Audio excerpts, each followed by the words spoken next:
Dead C பற்றி எவ்வளோ பேருக்கு தெரியும்? டெட் சி வந்துட்டு பயங்கர சால்ட் கண்டென்ட்டான ஒரு கடல் தான். இந்த மேப்பில் பார்க்கும்போதே தெரிஞ்சிருக்கும். இந்த டெட் சி வந்துட்டு ஜோர்டான், இஸ்ரேல் இது நடுவில் இருக்குது. இங்கே நிறைய சால்ட் கண்டென்ட் இருக்கிறனால எந்த அனிமல்ஸும் வாழ முடியாதுன்னு சொல்கிறாங்க. ஸோ இதனால இதை டெட் சின்னு சொல்கிறாங்க.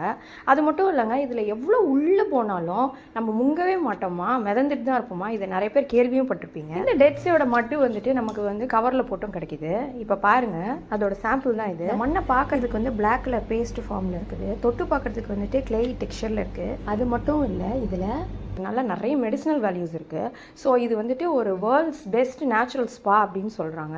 ஸோ இதில் வந்து அப்ளை பண்ணும் போது வந்துட்டு நம்ம ஸ்கின்ல இருக்கிற எல்லா ப்ராப்ளம்ஸும் போயிடும் அப்படின்னு சொல்கிறாங்க. ஸோ இந்த டெட் சீயை வந்துட்டு விசிட் பண்ணுறவங்க எல்லாருமே அங்கே உடம்புல இந்த மண்ணெல்லாம் பூசி குளிச்சுட்டு தான் வருவாங்களாம். டெட் சீயை பற்றி இந்த இன்ஃபர்மேஷன்லாம் தெரிஞ்சதுக்கப்புறம் எத்தனை பேருக்கு டெட் சீ விசிட் பண்ண தோணுது எனக்கு கமெண்ட் பண்ணுங்கள். இந்த வீடியோ இன்ட்ரெஸ்டிங்காகவும் இன்ஃபர்மேட்டிவாகவும் இருந்திருக்கும்னு நினைக்கிறேன். இந்த வீடியோ பிடிச்சிருந்தா ஒரு லைக் கொடுங்க. நான் இன்னொரு வீடியோவில் சந்திக்கிறேன். Thank you, by.